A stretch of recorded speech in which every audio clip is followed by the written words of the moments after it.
there's a reason you're listening to a podcast. You know, you like what that person's saying, but like say they say something, you're like, I don't know how I feel about that. Then that allows for that person to, I don't know, research that or find, yes, and kind of go, okay, do I like that? Yes, I do. No, I don't. And so I'm trying to remember that too, you know, people are going to, it gives them the opportunity for growth too.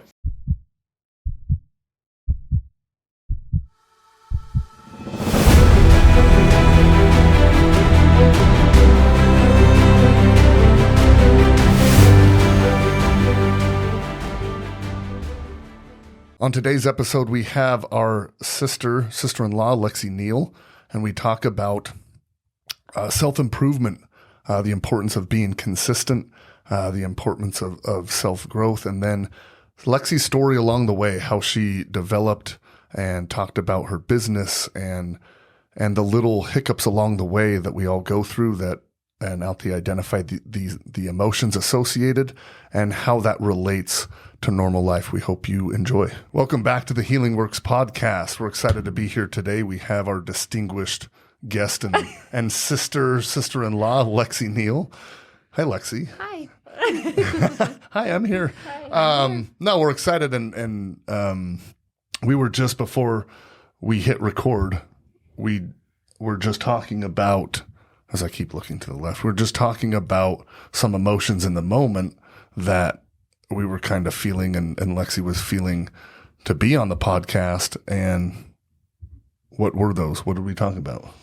Well, let's back up a little bit, I think. We drug her here. So we're down in St. George recording, which is where Lexee... Yeah, we dragged her kicking and screaming. Yeah. In fact, the producers were like, are you here against your will? Do you want to be? Do you have do we need to help you? No, so we're down here in St. George recording, and Lexee lives down here. This is her place of residence, which is why we love to come down here for 20 years. For 20 years. 20 years. She was going to come down for 5 years. That was the plan. That was the deal. 5 years, come down here, build a business, come back home. 20 years later, she's still here. And now you guys come to me? It's true. It's true. And we don't mind at all.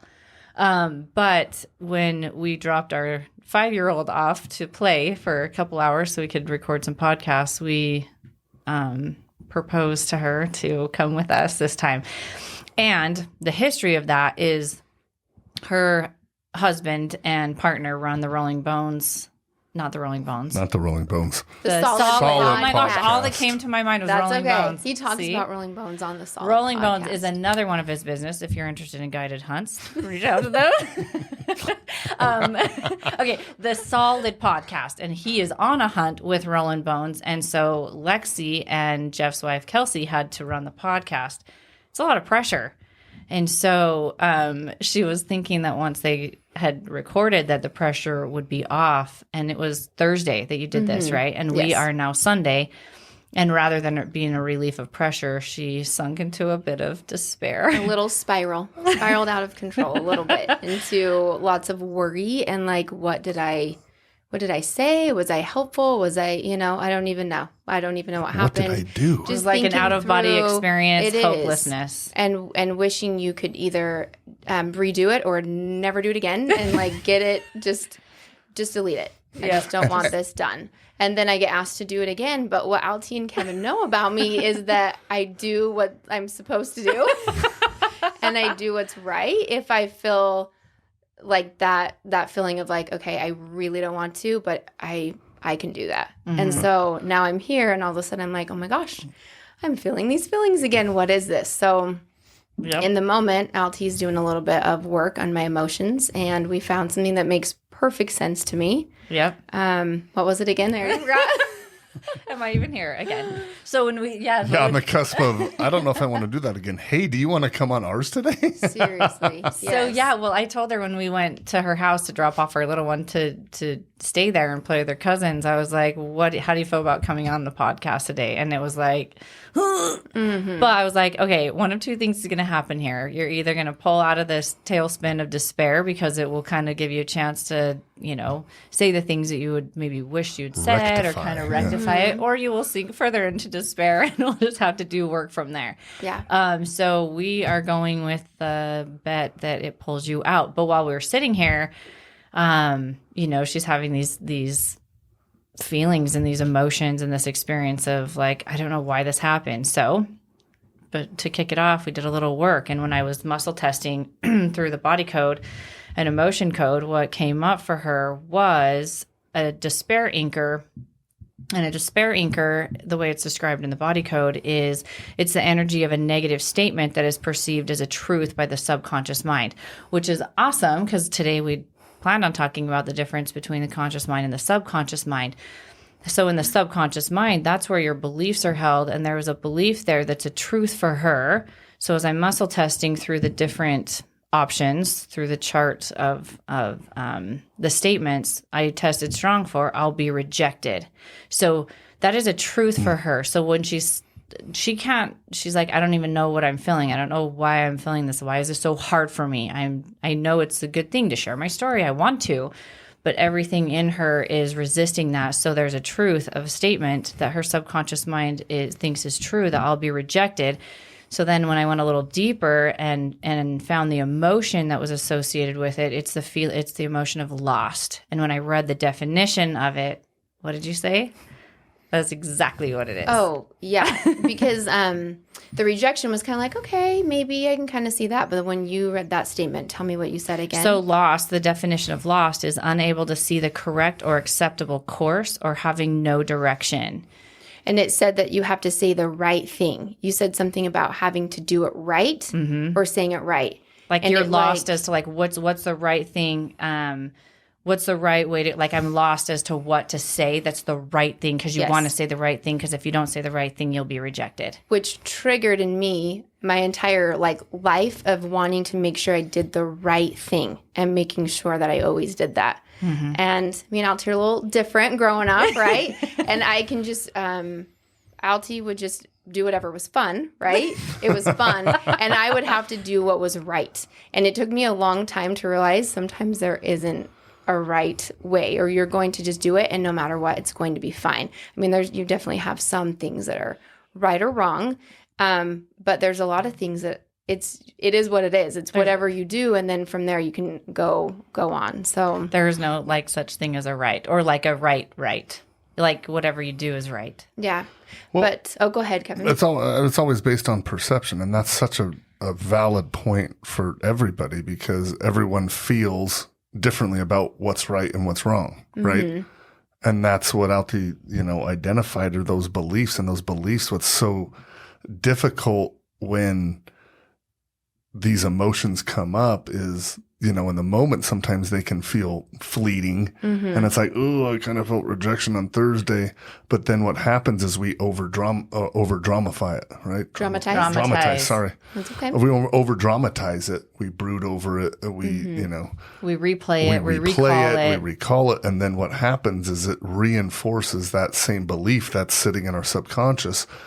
And it's so difficult to out-talk it, out-think it, outwork it, outdo it because it's there and that emotional energy is just reverberating in that subconscious and it keeps recalling things from your past and you can connect all the dots and it's like, ugh. Yes, because do you guys think that because that's happened so many times to me, it's pretty deep in there?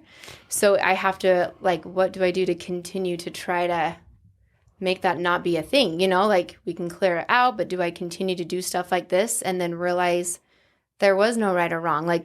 People didn't reject me. Maybe one person didn't like what I said, but overall I'm okay.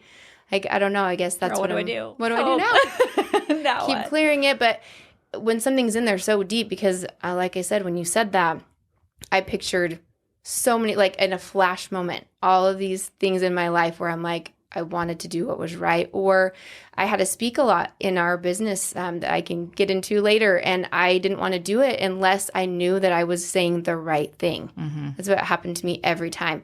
And I would have moments where I would just have this very clear thought of exactly what I needed to say or teach, and I knew it would help someone, but I wouldn't do it unless I knew it was right.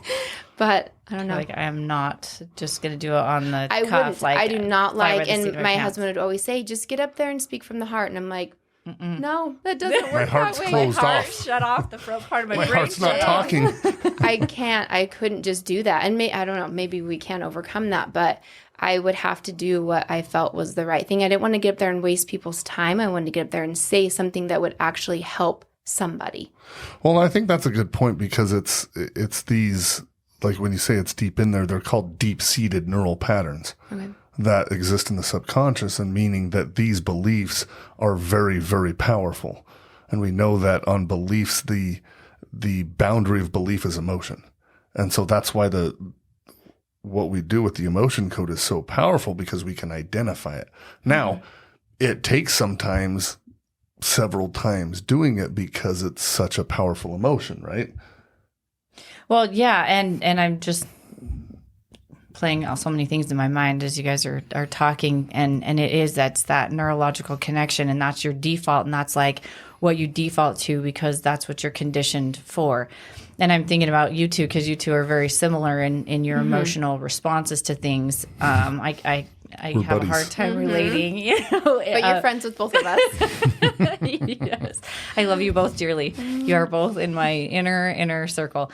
But I think that for whatever reason, people that I've worked with or that I know closely that are similar to the way that you guys process information, your nervous systems seem to be more sensitive than, say, maybe someone like mine. I don't know. You know what I mean? I don't know. I have no evidence to like prove it. I have no way to like prove that, but it just seems like the emotional quotient that you feel is more intense than maybe something that I experience. And so when you experience something that feels so depleting or negative, it's so I don't know, intense is the only word. I keep saying the same word. We talked about that too. It's like, do you just repeat the same word over and over? And intense. That was I'm going to read a book that expands my vocabulary. I just looked at that. I'm like, I need more words because I don't know how to I need more adjectives Intense, to describe the nouns or whatever it is. Right. But kind of lost my train of thought there. But we feel a little bit deeper. Maybe we feel I think there's more connections for you guys, like that connected to that, connected to that. Yes. And so then everything comes back and it's all happening right now. You know what I mean? Where maybe it's different from my experience where I'm like, oh, that kind of sucked. I did not like that at all. But then I'm, maybe on to the next thing or whatever. And quickly. It's not my whole 42 years of all those times that I spoke that I felt that. Yes.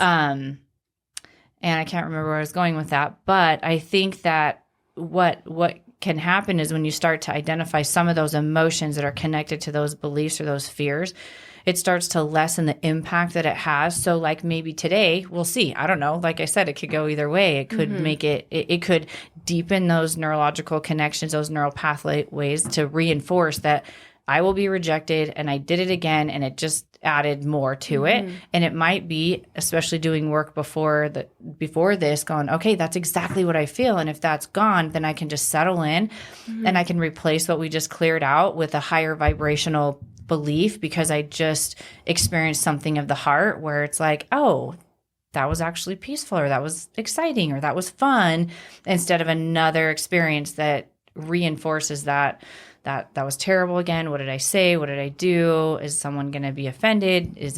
Was it stupid? All those things. And I think being able to move on and not needing to know for sure if it did help someone, right? Do you think? Because I almost feel better when someone's like, oh, no, that was great. And I'm like, okay, I'm good then. Right. Everything's fine. Instead of just going, it just has to be okay, Anyone reassured by someone else rather than self-reassurance. If you want to DM me and let me know how you feel about Lexee. Yes, it was helpful. Thank you so much. She would appreciate all the I need to know that I'm good and I did the right thing. Yeah. So you'll replace that like with a new higher thought, right? With a higher thought and a higher experience, right? So like by the time this is done, maybe you go, oh, that was a totally different experience. I don't know. That's what I'm hoping for. That's my intention, is that it's like, okay, you just replaced that with something that brings a little more peace, a little more clarity, a little more calm or excitement. It's like, oh, I could do that again. Okay, now that I've got that under my belt, I could speak now, and it could go either way. Do you know what? Now that you say that, I think I realize, not that this is a good or bad thing, but I don't say stuff unless I really need it. Like I'm starting to realize that like with me and Brandon. So my husband, I should probably tell my story, but yeah. We'll get to that. I think I almost hold in what to say, even in one-on-one. So as you're saying that, I'm realizing I do that a lot, even just on one-on-one conversations, that I don't want to speak unless I really need to. I don't know. And so I'm realizing it's not just in public. Girl, it turns out it's actually everywhere. It's everywhere. Like, is it like you don't want to say something if it potentially could be wrong? So it's not like, you know what I mean? So it's like, or I didn't explain that in the right way to explain what I'm really thinking. Like, say you're in a discussion with your spouse that's, I don't know, you're not seeing eye to eye. I have a hard time expressing what I want to say, so I'd rather say nothing. And I've realized that I've always done that. And I do think in our childhood, our parents were more quiet. Like, they didn't always express. We didn't grow up in a yelling home. You know, our parents didn't yell. I don't remember very many, like, upset times. Grammy yells at me all the time. I may have gotten yelled at more than anyone. Just kidding. Well, maybe I saw that and was like, I don't want that. So I'm just going to say. That's why you're like, I'm not doing any of that. Two older sisters. Lexee and I'm just like, walks by I'll and just smiles. I do my think homework. Maybe, I'll just do what I don't want that. I'll just do. It's not worth it to me to get yelled at. I'll just do what I'm supposed to do. And I really did want to. It wasn't like I was forced, but I guess it's just your personality. You can have a personality that does that. But I mean, I don't know my point other than you're married to somebody who's very articulate, can make their point really well, and you're just like, I don't even know. I'm still processing. You know? Totally. Yes. And I don't like information in, and he can process it quickly and articulate his thoughts and then move on. And he's not super emotionally attached to it. And I'm still like, wait, I don't even know how to explain this, but I don't want to start even explaining it until I know how I'm feeling. But I will say our communication has gotten so much better, even in just the last, but we're at three years, right? That he started really working on me individually, and then he took a little bit longer to like kind of come around to the work, right? And then the two of us together, and I'm starting to realize he's like, wow, you did find your voice a little bit more here, and it's good and bad, you know, not that it's bad, but it's really been good, but it's harder. How do I explain that? Yeah. But you almost have a few more little disagreements, and I'm like, I'd rather just have no disagreements instead of learning how to work through that, because I did find my voice and be able to articulate what I'm thinking. Well, yeah, and the deeper you go, the more stuff you find, right? Like if you're going to keep it on the surface, then there's not a lot to deal with. But the more you dig, I mean, even just last night, you know, as we recorded 2 episodes yesterday 2 days ago with Sarah, and then these will come out after. But, you know, we're working on our business plans and stuff like that. And the stuff that we work on continually. I mean, we work on ourselves every day, really. I mean, because stuff comes up and we're like, well, there's something there and there's something there. And the more work you do, the more reveals itself that's like, oh boy, there's really deep stuff here. And it's not to say that it's like, oh my gosh, this work never ends and there's just always so much work, but there's just so much that presents itself in this refinement process in life that it's like, wow, you know, so we're not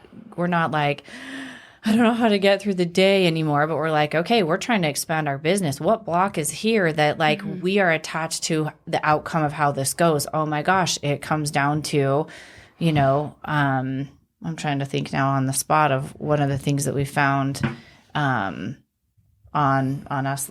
But the point is, it's like the more work as you're like climbing the mountain, basically. Well, right? new levels, you're new getting devils. new levels. Yes. Yeah. Exactly. I don't necessarily like new levels, new devils, but that's the phrase. That's the saying. But it's what happens is you perpetually expand. It's the magnification process, right? Yes. It's the refiner's fire. Is the more you grow, the more that you're aware of, the more you find, the more there is to enhance and improve. It's not a bad thing. It's literally the refiner's fire, where the hotter the fire, the more the impurities come out, right? And so we're with silver. Yes, exactly. Yeah, like I mean, it has to get very, very hot to make silver very, very pure. And so. Go ahead. I think the continual work's been really important, especially for me and my children. I mean, I'm a mother and a wife, and there's constant things. There's injuries or sickness, or, I mean, there's so many things, worries, Fears, children with anxiety, lots of things that I mean, my kids are like, can you call Altee? My calf hurts. Right. And it means something. Like, it really does. Well, There's it's always- interesting because, like, her son is like, can you call Altee? And it's so cute. And of course, I just eat it up and I love it. I'm like, yes, Altee will Call help. to Auntie, call to Altee. Altee will help. You call Altee. But, it's interesting. He's a worrier and worries about a lot, which affects the adrenals. And when I was muscle testing and where things are coming up, and it's like, okay, his right adrenal gland, and I'm looking through the list of symptoms, and it's like calves, and that was one of the things he was complaining about, in addition for to like worrying a about week, other he'd been things. complaining about his calf, and then all of a sudden he's really like dehydrated and sick and everything, and then you're like, it's related to his calf, and I look at him and he's like, my calf's been hurting all week. But it's like, it's like all these connections, and it's like when you can get to the bottom of it, or the source of it, or part of it, and some of these associated imbalances, and it's like, not only did we work on the worry, but then the calf felt better too, and it's like, oh, okay, well, let's move on to the next thing that happens that comes up. And there's, and life is an ongoing refinement process. And so there's stuff that comes up continually.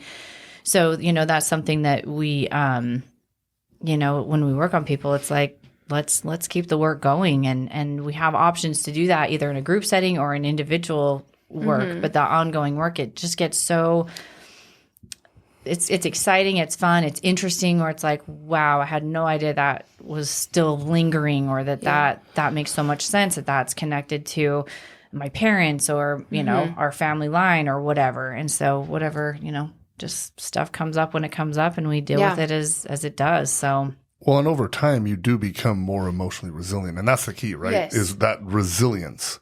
And that's in all areas, but emotionally resilient, mentally resilient, physically resilient, spiritually resilient. And when you're resilient, at the heart of resilience is coherence, right? Mm-hmm. That's that optimal balance of ease and calm. And for me, like, and I've seen it in you too, like, we're never going to be devoid of things going south, or things going a way that we didn't think they were going to go, or kids getting hurt, or accidents happening, whatever it is. But it's, how do you handle it in the moment? And you're going to feel that emotion, but can you shift out of that quicker? Mm-hmm. And you definitely have. Like I have, like when you're talking about speaking and being afraid of being wrong, like that's totally me. Mm-hmm. Like there was a lot of things I didn't put out on social media for a long time, because it's like, is that really true? Yeah. And you don't want to get the trolls, and look, you get them anyway. Yeah. Like, well, it doesn't matter how accurate you are. Yeah. Like, and the point for me is that it doesn't matter how accurate the information is. There's always somebody that says something contrary, because that's what happens in life, right? There's the naysayers, and that's totally fine. The point for me, though, is when you get to a point that it doesn't matter, because we've worked on it, we've removed those emotional imbalances, we've upgraded, when we remove those emotional balances, what happens is it becomes less and less intense. That's that word again, or less and less it's less amplified, right? And so you feel it, but it has less effect on you, right? And so the lesser the effect, the more the resilience, right? Yeah. Or the more the resilience, the lesser the effect. And so the more we do it, the better you become.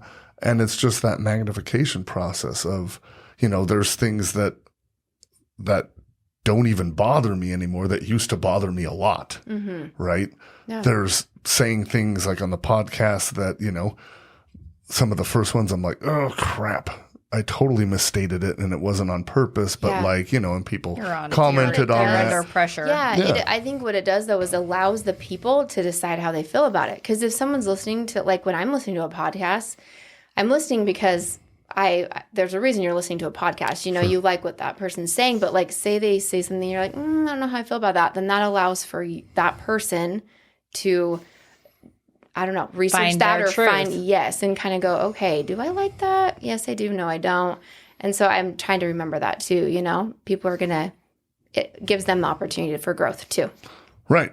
Which is really the point of all this anyway, right? Yes. Is that we're all looking for truth and what resonates, and go, I'm going to put that in my quiver for later. I like that. That resonates. I'm going to, think about that or apply that, and that not so much right now, maybe later, maybe never. I don't know. It doesn't, so we're just looking for truth, and we're all just, nobody has it right. Yeah. Well, and instead of looking for, words people say that are wrong and statistics that people misspeak about or misquote or whatever, like, can you have compassion and be like, yeah, I've been on a podcast and it's not that easy, right? Can you listen to somebody in a crowd speaking and have that same thing? Like, you know what?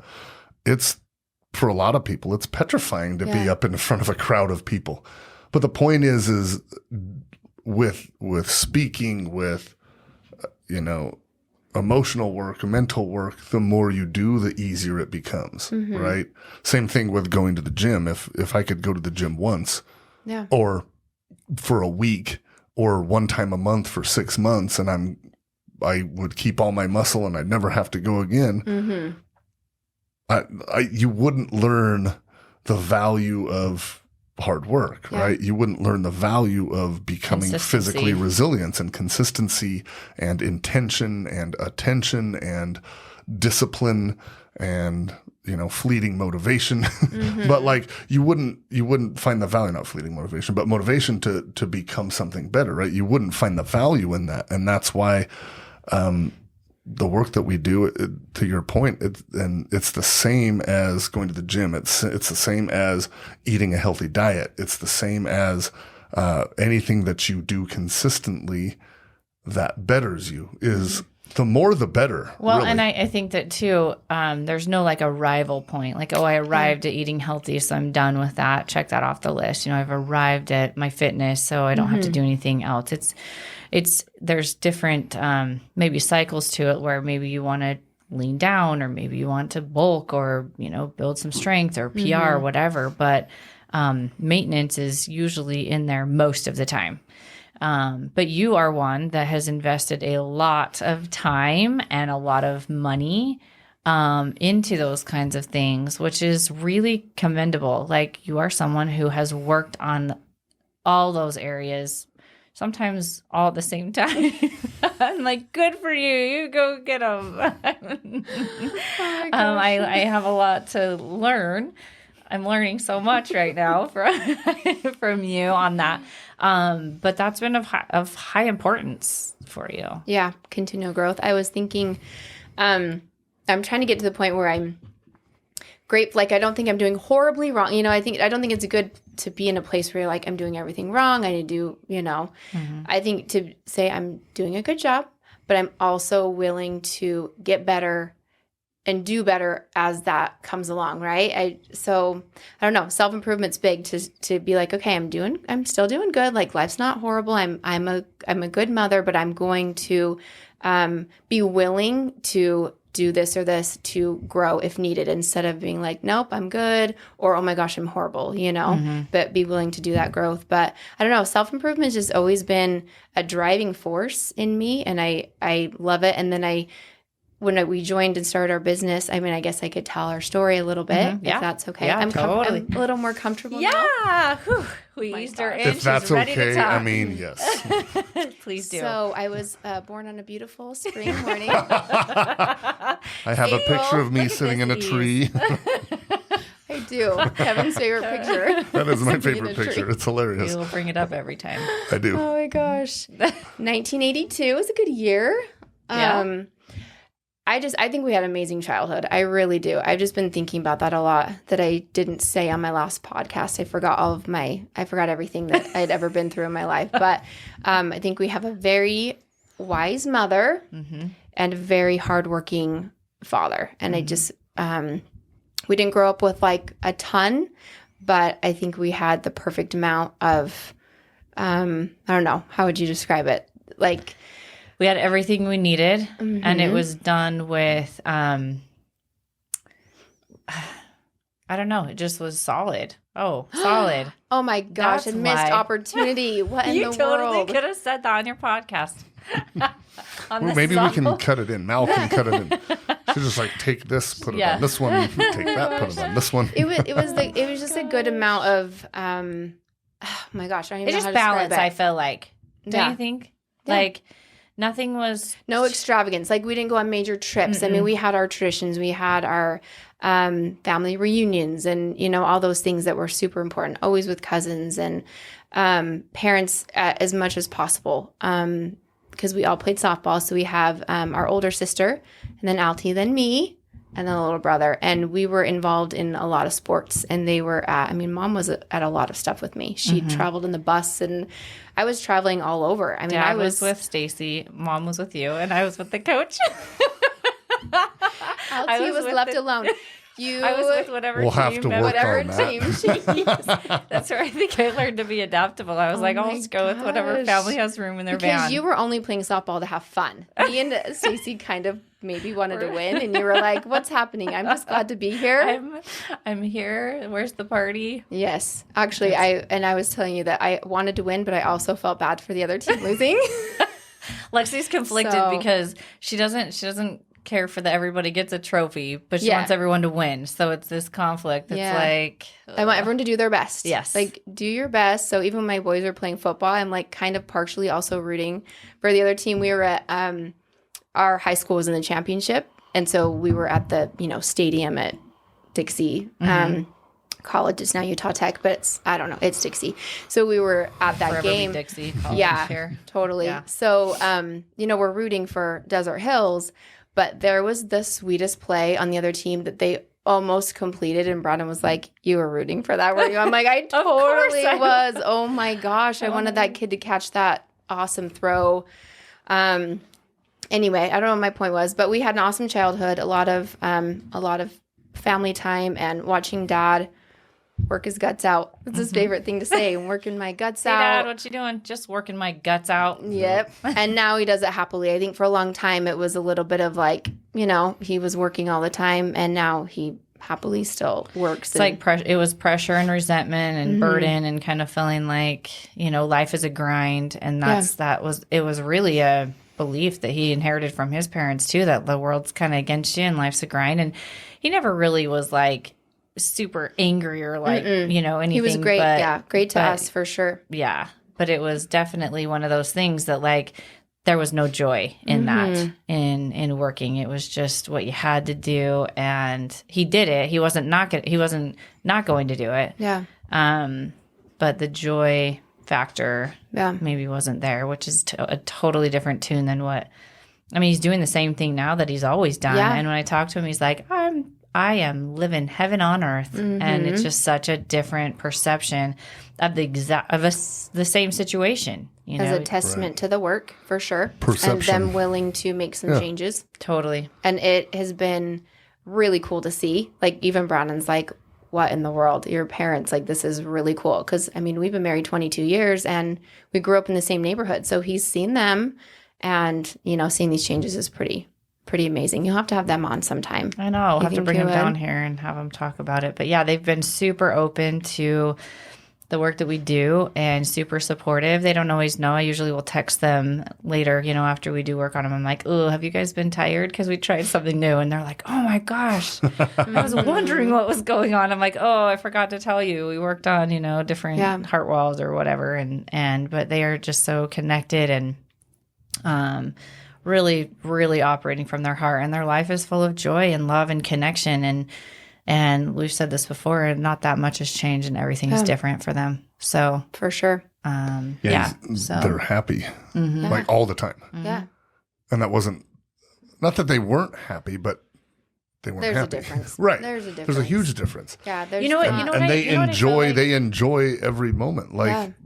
Ross enjoys working. He enjoys, the He things loves that he picking up stuff does around throughout the the house, day. Yeah. or finishing, completing projects in Yeah. the house that my mom's been like forever, like, kind of nagging, like, this, our house doesn't get taken care of, and he's happily doing it. And he's making a point now to like be out and about. It used to be get up, go to work, and now he's making it a point to compliment the Home Depot lady that the cashier at the gas station. And he's just noticing different things in his life now. And the thing I love about Mom and Dad. One of the things I love about Mom and Dad is even when they were struggling with their own maybe emotional state of like maybe fear or resentment or shame or whatever they've got. They never made it anyone else's problem. They were never emotionally reactive or explosive. Right. And so they didn't walk around come and with, treat us differently because they were struggling, which is hard to do when you have children. It is like, there's times I'm like, if you knew what I was going through right now, you would leave me alone, or, you know, you wouldn't be bugging me about this if you knew what I was dealing with. And they did it and did it well. Yeah. I think they just maintained really good composure, even though looking back, I know it was hard.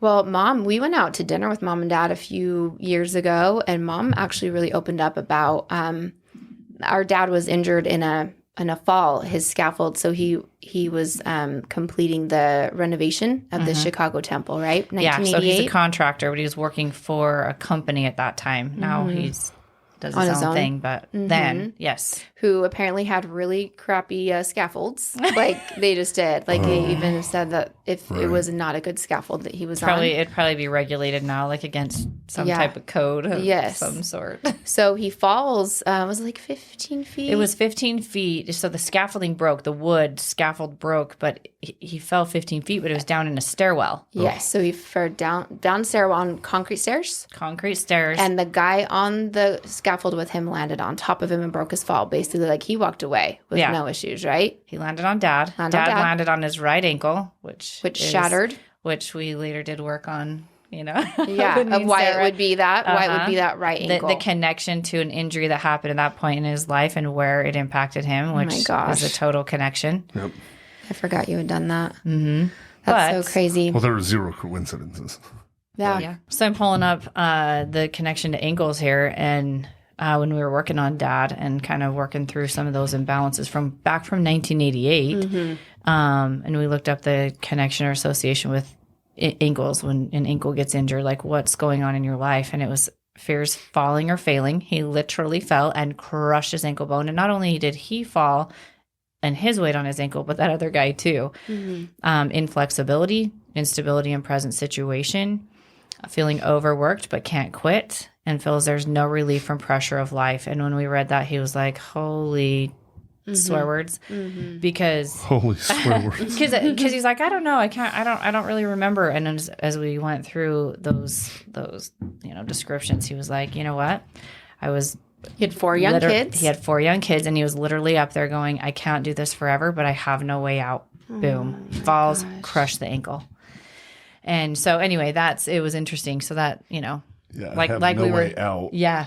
And the subconscious is so powerful that whatever you tell it, I mean, law of attraction. So whatever you're feeling most of the time, feeling and thinking is going to attract those circumstances into your life. That's why we say no coincidence. Yeah. And I mean, the more scientifically you dig in deep into it, the more work we do. It's like, I mean, there's just connections all over the place. And is it all of those? I don't know. Is it a couple of them? Probably. Right. We know what he was experiencing that he was aware of in that moment when he injured himself in that way. And so it's like, oh my gosh.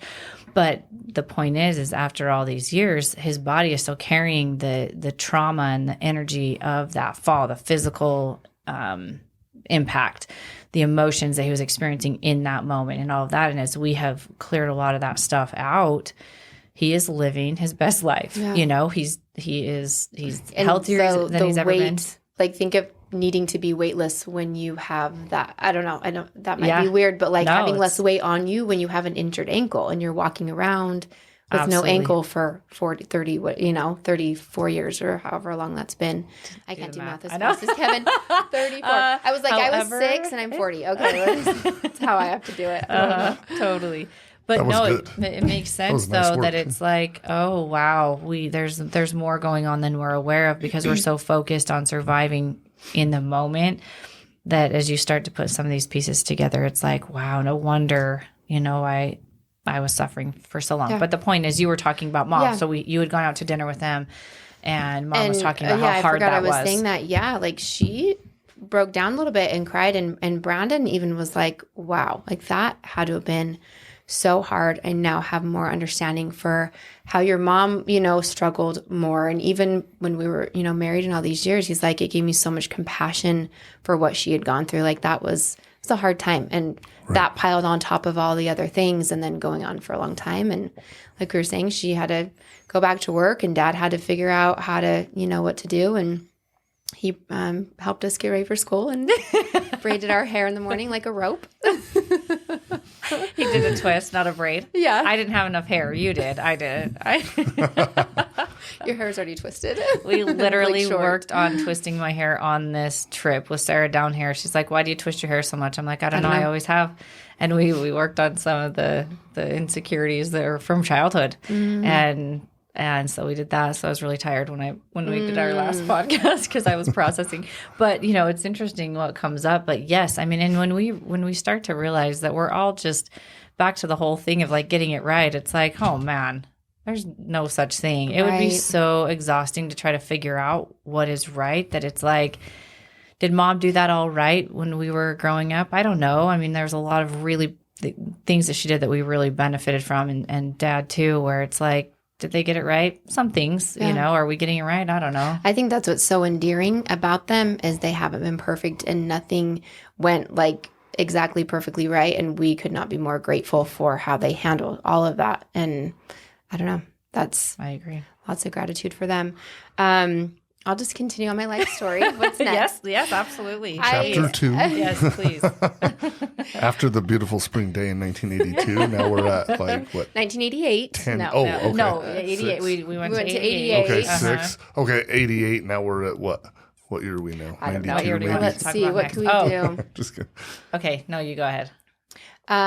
Well, I mean, I guess I can just move on a little bit. I was just thinking we played a lot of ball and that was really important to me and like helping establish some consistency and hard work and all of that. So I just, I don't know. I guess I'll just move on from there. But, then I decided to get married at 18, which, again, Mom and Dad handled really well. I had signed a scholarship to go off and play a full ride and play in college. And Brandon had been serving an LDS mission and came home and we started dating and decided to get married instead of me going off to school. And so from there, we were married super young. I was 18. But first, she denied the scholarship and then she told Mom and Dad what? Which I totally forgot until Mom reminded me like 2 years ago at a family reunion. She's like, "No, you didn't tell me." Remember when you did that to me? It wasn't like you didn't consult with them and say, "I think I'm going to do this." I consulted with Brandon. Well, you. Brandon's like, just bag the scholarship. Oh, you totally. don't need that. He's like, I don't want to send you up there, but also I don't want to go there either. So let's. Just I don't want you hanging out with other dudes. Cancel the scholarship. It was one of those situations where you're like, "Do you want me to turn it down?" And he's like, "No, but can you?" Totally. No, but can you? That's our favorite saying. It applies all the time. Mm-hmm. No, but can you please? Like it's no, but it would be. But awesome Lexee told the coach, "No, thank you," before she consulted with our parents. And because I had signed it, and then he came home and we started dating, and so anyway, they were great about all of that, but got married really young, and we ended up starting a business in the financial company. I was 18, and Brandon was 22, and we powered through, I think, right? Like, don't you? We've done a lot of work with, or you have, sorry, not me. I haven't worked on him at all. Well, you've been there with us. I've been there every step of the way. You've been the support of someone who, honestly, just through grit, determination, I'm going to make this happen. Mm-hmm. I'm going to win in business. I'm going to make a lot of money. This is, really important to me. I'm doing this. That was our life for, again, we moved down here. It was going to be 5 years and things started going really, really well. And we ended up staying here and building a pretty substantial business together. And along the way, it's a multi-million-dollar company she's being modest, but yes. Yes. Okay. as young kids. Yeah. Really. Yeah. Very young kids. And okay, what was I going to say next? I just messed you up. I'm sorry. Okay. You're like, wait, no. What's my story? What happened next? I was just going to say, learned a lot along the way of like my role as a spouse to a very like ambitious partner. That I was there along the way. I was like, I'm doing this too, and did whatever I needed to, but also a bit, timid or nervous about my role and what I could do to help. And it took me a long time to figure out, like, I actually can be of help to people. And I relate to people in a different way than he does. And a lot of partnership in this business it's really recommended for you to build together. And so a lot of spouses that would ask me to speak or ask, if we could train and do all these things. We traveled all over and did a lot of trips. I think too, I just was thinking, I think people would probably, Brandon's a powerhouse and everybody knows that. You talk to him and you can feel that, the way he speaks, the way he presents himself. But I think you are more relatable for people, generally speaking. And so I think that in that business, like very few people can do what Brandon did, like muscle it and just like, let's do this, being willing to do whatever, no matter what he felt. Yeah. Like, I don't feel like doing it, I'm doing it. I think people can relate because you broke 3 windows. I had to throw that in. I've been waiting to throw that in. Lexee was breaking through barriers that looked invisible, but they were there. That's what we decided. I would stand next to a window as a child with a ball in my hand, and it would just shatter. I don't know what happened. Lots of ball breaking or window breaking. And every time it happened, I laughed because when we grew up, me and our older sister Stacy were like, "Oh, perfect little Lexee. She never wouldn't hurt a fly. She wouldn't hurt a fly." And she was busting windows, and I was like. Sorry, that's totally on me. It was such a good. It's such a good story. I was just like innocently from broken to catch. healed. She was playing catch because she felt like she had to. She didn't want to tell the neighbor no, so she did, and they broke their window. And there's bars on it to this day. There's still bars on it. Really? Yeah. Oh, yeah. Have you ever heard this? Yeah. Behind, because their house is a little bit higher up, because we've got the rock wall and then a fence, and so I'm throwing up and over, and I just have a really strong arm, and so I can't help it. I could not. Help she had to clear the fence, and then it was hard. Mm-hmm. So it went a little high and right into the window. That's really cool. And they barred that window. They replaced it and then barred it, but they replaced it. You still have a monument to this day.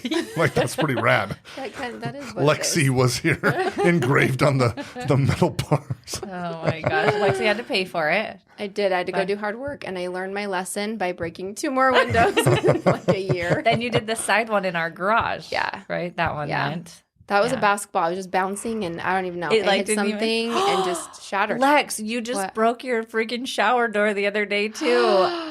Oh my gosh. Another glass break. That's true. I just remembered. Okay. Literally. Maybe your energetic field is so strong that it just shatters grass. You put all these limitations on yourself, and that glass is there to remind you that the limitations seem invisible. They do, but they're there. Okay. But they need to be shattered. So all right, that's good. Okay. I like it. We're gonna so go I'm back relatable. It's okay, Brandon. I'm just breaking through my barriers. Well, then when my daughter broke one, I was like, I totally get it. It's fine. You're good. You're good. Well, see, you know there what? you go. We're just I'm not even gonna make you stretch nylons at the neighbor's house to pay for it. I'm just gonna pay for it. I don't know anyone else that knows. You had to about... stretch nylons? Yes, they packaged nylons, like the dollar store. The dollar store. So a lot of people, I noticed, a lot of like girls on my softball team, if their mom needed, to help bring in an income, they would just have piles of nylons in their house, and the mom would stretch them and package them. Right, like at the dollar store when the ladies would get like knee highs, and they were folded and put in that plastic like envelope kind of little sleeve. Someone had to stretch. Never bought any. I don't know. They come in a big box all balled up together, and you have to pull them and stretch them and then fold them and slide them in, and somebody has to do that. Well, that's how I earned the money back for a window. How much was it back then? I have no idea. Okay. I really don't know. Like, you don't remember how many nylons you had to stretch? No. That window was 87 nylons. Oh my gosh. Just worked for an afternoon in their basement. Okay. I don't know. Okay. Oh I'm thinking back about that, and Mom and Dad were probably like, we should probably make her pay for it. Well, we probably can't pay for it, so we have to, but we wouldn't if we Yeah. They probably were a little conflicted because I'm sure their heart was just broken for you because your heart was broken because you didn't mean to, and they probably felt more sad than you did. Just like Lexee is not malicious. No, there's anything Lexee is not. So anyway, back to being more relatable. I think that Yeah, sorry, big. That's okay. That was a tangent, great but story. It was needed to be important told. to me. It was important to me. I hope you walk away from this today feeling like more ground was covered, that you said everything that needed to be said. Yes. And Kevin's here to remind you because he thinks this similar to remembers. you. And so it's like, let's make sure all this is covered. Everything is connected. And I'm like, oh, we forgot about and that. it's Must juicy not. details. Like that's great. That's great information. Yes.